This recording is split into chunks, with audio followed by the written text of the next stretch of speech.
Coder l'astrologie, le podcast qui vous aide à interpréter le langage cosmique. Mon nom est Maude Vallière et je vous accompagne dans l'exploration de votre carte du ciel sous la lentille de l'astrologie ancienne.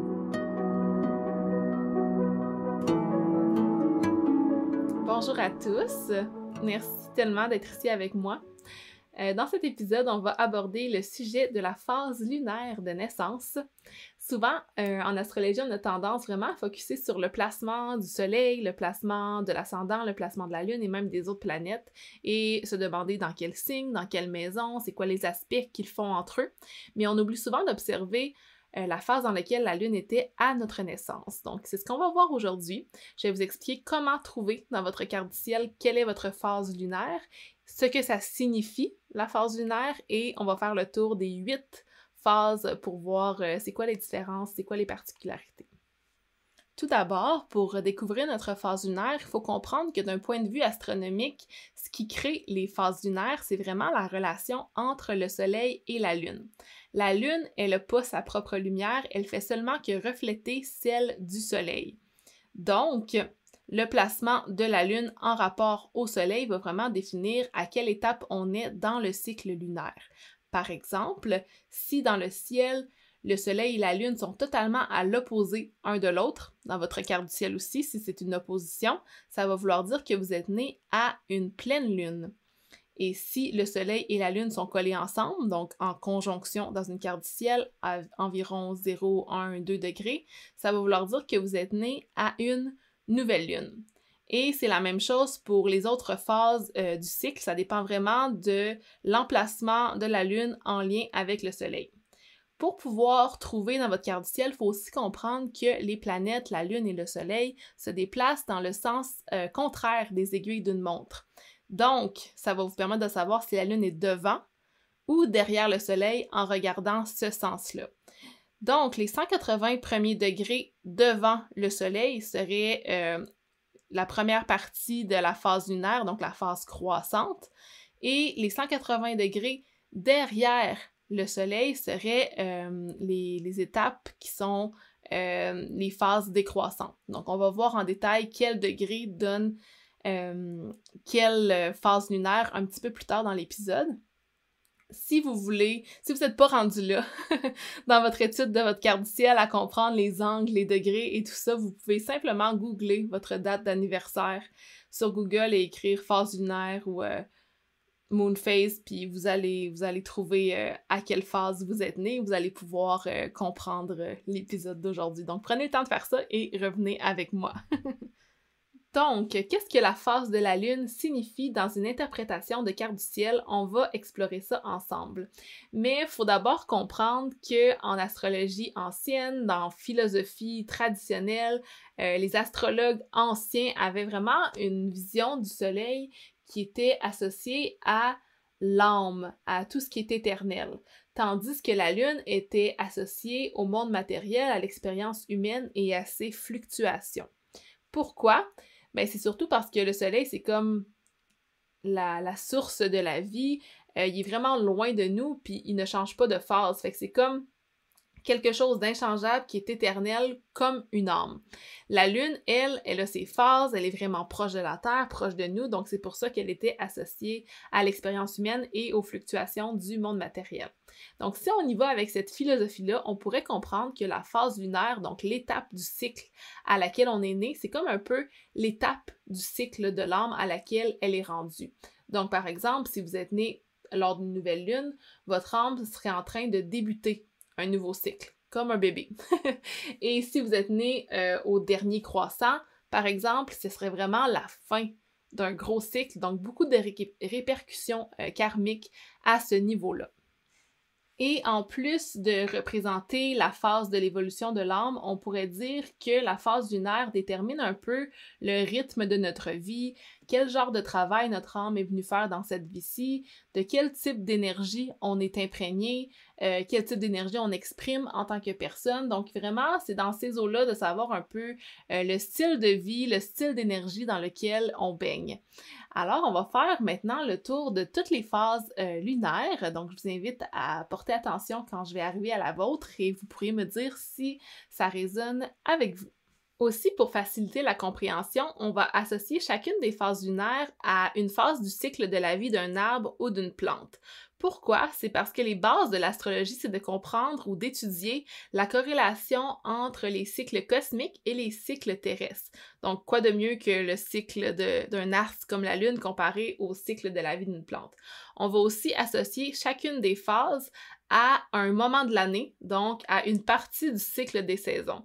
Pour moi, c'est tellement significatif et magique de voir à quel point tout est interrelié et que les mêmes types de cycles se produisent en boucle. Un peu comme le cycle menstruel et le cycle lunaire, c'est toujours quelque chose qui m'a vraiment impressionnée. Donc, on commence avec la nouvelle lune. Pour être né sur une nouvelle lune, il faut que la lune soit placée à moins de 45 degrés devant le soleil. Comparé au cycle de la vie d'un arbre ou d'une plante, ce cycle-là est associé à la semence ou la graine qui s'apprête à sortir du sol. Son objectif, c'est vraiment d'émerger. C'est pour ça que les gens qui sont nés sous cette phase-là ont tendance à être des gens qui vont avoir besoin de laisser émerger des choses, émerger de nouveaux projets, émerger leur propre identité, etc., etc.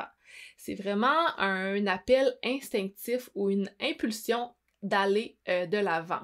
Comme la semence qui est dans la terre, qui s'apprête à sortir, c'est un peu la force de la vie qui la pousse à sortir. Il n'y a pas une raison particulière qui la pousse à faire ça. Donc, un challenge pour ces personnes-là, ça peut être souvent de clarifier le pourquoi derrière leurs actions, parce qu'ils sont tellement au début du cycle que c'est vraiment, c'est instinctif, c'est inné, ils sont vraiment drivés par la sagesse de leur corps, drivés par leur instinct. Donc, ça apporte ce petit challenge-là de ne pas être capable de clarifier le pourquoi, mais ça apporte aussi la capacité à ne pas avoir peur puis juste se lancer parce que l'instinct le dit, tu sais. C'est des gens qui sont venus ici puis qui vont avoir l'opportunité de toujours se renouveler et de se réinventer puis qui vivent leur vie avec enthousiasme et énergie. La nouvelle lune est associée à la période de l'année qui est le solstice d'hiver, donc la fête de Yule. Pourquoi? C'est parce que la nouvelle lune, c'est le moment du cycle où la lumière augmente. Donc, pareil comme le solstice d'hiver, la lumière s'apprête à augmenter. Après la nouvelle lune, la lumière qui reflète le soleil va augmenter de plus en plus. Donc, c'est un peu l'essence de la vie, puis vraiment le retour à la source. Maintenant, parlons du premier croissant. Donc, les gens qui sont nés sous le premier croissant, il faut que la Lune soit entre 45 et 90 degrés devant le Soleil. Dans le cycle de l'année, c'est associé au début février ou à Imbolc, si vous voulez le voir sous la fête païenne. Et dans le cycle de la plante, c'est associé à la première pousse ou ce qu'on pourrait appeler le semis. Et quand on y pense, cette période-là du cycle, c'est vraiment la période la plus fragile de la plante. Elle vient juste d'émerger de la terre, puis là, est rendue à surmonter les obstacles. Donc, une personne née sous cette phase-là va vraiment avoir une vie qui va être entourée de plusieurs obstacles qu'il va avoir à surmonter. Donc, cette personne-là est invitée à faire preuve de vulnérabilité, de sensibilité, comme la première petite pousse, et à toujours être en croissance. Elle désire se protéger, mais elle peut plus se cacher, elle peut plus retourner en tant que petite graine dans la terre au chaud ou là où tout était facile. Elle doit vraiment défaire son conditionnement, son confort de la petite graine dans la terre et se laisser aller de l'avant. C'est aussi des gens qui sont dans l'initiation de l'action parce que à cette période-là, c'est vraiment toujours une phase de croissance. Donc, en gros, c'est une belle opportunité de gagner de la force grâce à leur vulnérabilité. Ensuite, la prochaine phase, c'est le premier quartier. Pour être né sous un premier quartier, il faut que la Lune soit entre 90 et 135 degrés devant le Soleil. C'est associé à l'équinoxe de printemps, donc Ostara. Et dans le cycle de la vie de la plante, c'est associé à l'arbre en croissance. Donc l'arbre qui commence à créer son tronc, c'est comme la période qui est un petit peu plus... qui est un peu plus longue, et les personnes qui sont nées sous cette phase sont encore dans l'impulsion d'aller de l'avant, dans la croissance, mais ils doivent prendre des actions directes pour construire. Ils doivent apprendre à gérer les énergies, à gérer les obstacles qui les entourent pour pouvoir se construire des fondations solides. Donc, c'est un peu une invitation à établir le courage et la confiance. c'est une opportunité de prendre avantage des intempéries, de tout ce qui va se passer, par exemple, dans la vie d'un arbre et de devenir encore plus fort. Donc, affronter les obstacles avec courage et avec force pour que nos fondations soient solides. Qu'est-ce qui peut être un petit peu plus challengeant pour ces personnes-là, c'est de vraiment continuer de croître malgré la résistance extérieure. C'est des gens qui vont être nés pour rencontrer des obstacles et des crises, puis apprendre à les gérer, apprendre à les endurer, puis c'est un peu comme un peu l'énergie du taureau en astrologie, vraiment la persévérance, vraiment dans le temps, construire des bonnes fondations solides et pousser contre la résistance du monde extérieur. Alors maintenant, allons-y avec la prochaine phase qui est la gibbeuse croissante. Pour être né sous une gibbeuse croissante, il faut que la Lune soit entre 135 degrés et 180 degrés devant le Soleil, c'est-à-dire juste avant la pleine Lune qui va commencer à 180 degrés. Ce cycle-là est associé à la fête de Beltane, qui est au début mai, et dans le cycle d'un arbre, c'est l'arbre et ses feuilles. Donc l'arbre qui commence à faire sortir ses premiers bourgeons, à ajouter ses petites feuilles. Donc une personne qui est née sous cette phase-là va vraiment être dans l'amélioration et le perfectionnement de ses structures. C'est vraiment quelqu'un qui a une vision de perfection infaillible, qui va prendre le temps d'analyser, d'ajuster, de raffiner et qui va travailler sur quelque chose toute sa vie un peu avec beaucoup d'endurance pour toujours l'améliorer. L'opportunité pour ces gens-là, c'est vraiment d'améliorer et de perfectionner toutes les structures et d'organiser qu'est-ce qui est un petit peu plus chaotique, de trouver leur place à travers ça, puis de toujours essayer de stabiliser les choses. On est vraiment dans un cycle de la Lune où est-ce que au lieu que ce soit une impulsion d'aller de l'avant, d'ajouter de la lumière, on cherche un peu à se stabiliser dans la pleine lune avant de commencer à aller dans le cycle qui est décroissant où est-ce que la lumière diminue. Donc on est vraiment au moment, une énergie qui est très ancrée dans l'énergie de la Vierge, on peut vraiment perfectionner les choses puis toujours trouver une meilleure façon de les faire. Donc voilà pour la gibbeuse croissante. On va maintenant passer à la pleine lune. Pour être né sous une pleine lune, il faut que la lune soit placée entre 180 degrés et 225 degrés devant le soleil. Par contre, vous allez remarquer que c'est le moment du cycle où est-ce que la lune semble plus être derrière que devant le soleil, mais pour aujourd'hui, on va continuer à utiliser le mot devant. De toute façon, si vous comprenez pas le principe, vous pouvez toujours googler votre phase lunaire comme je vous l'ai expliqué au début de l'épisode. Alors, cette phase-là, la pleine lune, est associée au solstice d'été, donc l'Ita, le moment de l'année où est-ce que la lumière est à son apogée, tout comme sur la lune, et c'est associé au cycle de nature de l'arbre et ses fruits, ou l'arbre et ses fleurs, la floraison, le moment de réalisation. Comme la lumière est à son apogée sur la lune, les gens qui sont nés sous une pleine lune vont vraiment avoir à se laisser être vus, et trouver l'opportunité de se voir soi-même à l'intérieur comme à l'extérieur. C'est des gens qui recherchent vraiment l'union, qui voient l'autre comme un miroir de soi. On le voit un petit peu quand on regarde la relation entre le soleil et la lune lors de la pleine lune, c'est vraiment la lune est un miroir complet du soleil.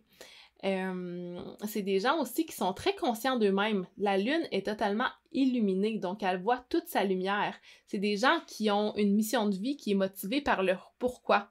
Parce que toutes les phases qui ont passé avant celle-ci leur ont fait comprendre un peu leurs intentions derrière leurs actions. Une partie qui peut être un petit peu plus challengeante pour les gens qui sont nés sous la pleine lune, c'est certains aspects de leur personnalité qui sont en opposition.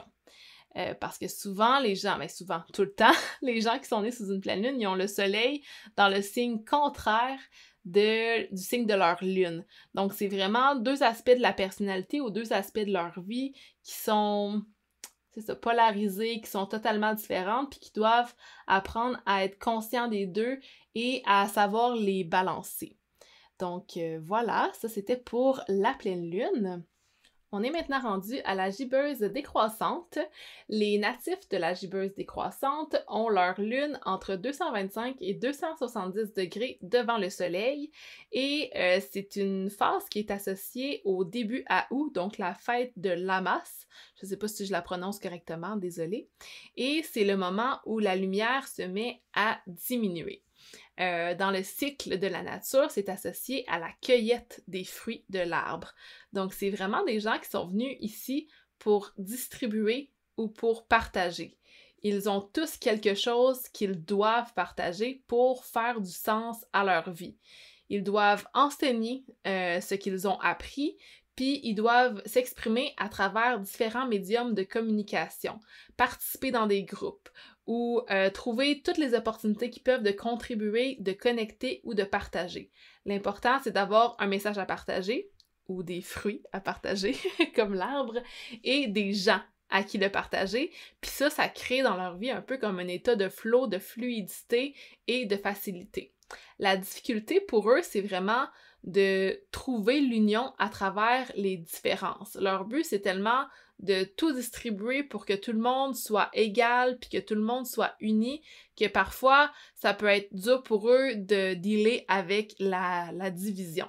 Je mentionne aussi qu'une fois que la pleine lune est passée, la lumière se met à diminuer, donc c'est vraiment, au lieu d'être une impulsion vers la croissance, c'est une impulsion vers la signification des choses et l'introspection. Donc ces gens-là, tous les gens qui sont après la pleine lune, dans les phases qui suivent la pleine lune, c'est des gens qui vont avoir plus tendance à regarder à l'intérieur de soi, tandis que les gens nés entre la nouvelle lune et la pleine lune, dans la phase croissante, ça va être des gens qui vont plus être out there puis essayer de croître dans le monde.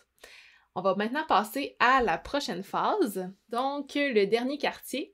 Les natifs du dernier quartier ont leur lune entre 270 et 315 degrés devant le soleil et c'est associé à l'équinoxe d'automne, donc la fête de Mabon.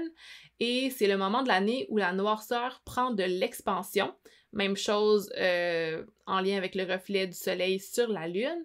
Et dans le cycle de la nature, c'est associé à la détérioration de l'arbre. Donc le moment où l'arbre perd ses feuilles et se prépare pour l'hiver.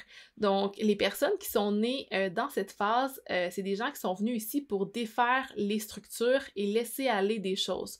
Autant leur structure émotionnelle et leur pattern que les structures de la société. C'est des gens qui se rebellent face au statu quo, qui questionnent, qui défient et qui désirent innover et aller de l'avant pour se préparer à un nouveau cycle. Ces périodes-là dans leur vie vont vraiment se détourner de tout accomplissement, puis ils vont être ici vraiment avec un meaning ou un pourquoi qui est vraiment super ancré dans une philosophie profonde, dans des croyances profondes. C'est vraiment une opportunité de laisser aller l'ancienne version de soi pour innover et construire quelque chose de nouveau à travers le prochain cycle. C'est donc possible que dans cette vie-ci, ces gens-là traversent différentes crises ou différents questionnements en lien avec leurs croyances profondes et qui vont vraiment se demander la signification des choses. Pourquoi je fais ça? Pourquoi ces gens-là font ça? Donc vraiment beaucoup de questionnements à ce niveau. Le but, c'est vraiment de laisser aller et de laisser la noirceur prendre de l'expansion pour mieux renaître. Et avec ça, on s'en va à la dernière phase lunaire qui est le dernier croissant, ou qu'on appelle souvent la lune balsamique. Pour être né sous la lune balsamique, il faut que le soleil soit entre 315 et 360 degrés devant le soleil, donc entre 0 et 45 degrés derrière le soleil, donc c'est presque la nouvelle lune. C'est un moment de l'année où la noirceur l'emporte, qui est associé à Samhain, à la fin octobre ou à l'Halloween. Dans le cycle de la nature, c'est vraiment associé à la mort de l'arbre, donc l'arbre qui se décompose pour créer du compost ou qui s'en va en genre d'hibernation. Je sais pas c'est quoi le terme pour les arbres qui arrêtent de croître l'hiver. Je suis pas une experte là-dedans. Donc ouais, c'est ça, la mort de l'arbre, mais aussi le moment de créer les semences pour le prochain cycle. C'est une étape qui est vraiment forte dans le processus de l'âme parce que c'est comme la fin d'un cycle pour une âme qui est passée à travers plusieurs vies puis qui a appris beaucoup de leçons. Donc, c'est vraiment une vie qui va ressembler à beaucoup de fin, beaucoup de complétion, beaucoup de fermeture, des relations qui se finissent, des projets qui se finissent, des emplois qui se finissent, beaucoup de choses qui se finissent pour défaire des connexions karmiques. Tout comme les gens du dernier quartier, c'est des gens qui sont invités à laisser aller, mais pour se libérer et pour entamer le prochain cycle. Ils sont invités vraiment à pousser les limites du futur. Puis on dit souvent que c'est un peu comme des vieilles âmes qui sont un peu sérieuses puis qui ont de la difficulté à, à s'intégrer dans le monde ou à avoir un sentiment d'appartenance, un peu comme le mouton noir de la famille ou la personne qui est un peu incomprise parce qu'elle a tellement de bagages à travers les cycles passés que maintenant c'est comme un peu de faire beaucoup d'introspection face à ça et à se préparer pour ce qui est à venir. Donc le but dans cette vie-ci, c'est vraiment de traverser toutes les fins pour mieux semer le futur. Donc, sous cette magnifique note, je crois que c'était tout ce que j'avais à dire pour aujourd'hui. J'ai vraiment aimé démystifier les cycles lunaires de naissance pour vous. Inquiétez-vous pas si jamais il y a des choses qui sont plus considérées comme négatives dans ce que j'ai dit. Je crois que tout peut être leçon. Puis de justement observer ces patterns astrologiques-là nous permet de comprendre les cycles puis de les accepter pour vivre une vie qui est plus alignée. Donc, en espérant que vous ayez appris des choses, si c'est le cas, n'hésitez pas à venir me laisser un petit commentaire, un petit message, à me partager vos apprentissages ou à me partager votre phase lunaire. Si vous avez de la difficulté à la trouver aussi, je peux vous aider avec ça. Et on se reparle dans un prochain épisode. Merci d'avoir été là. Au revoir!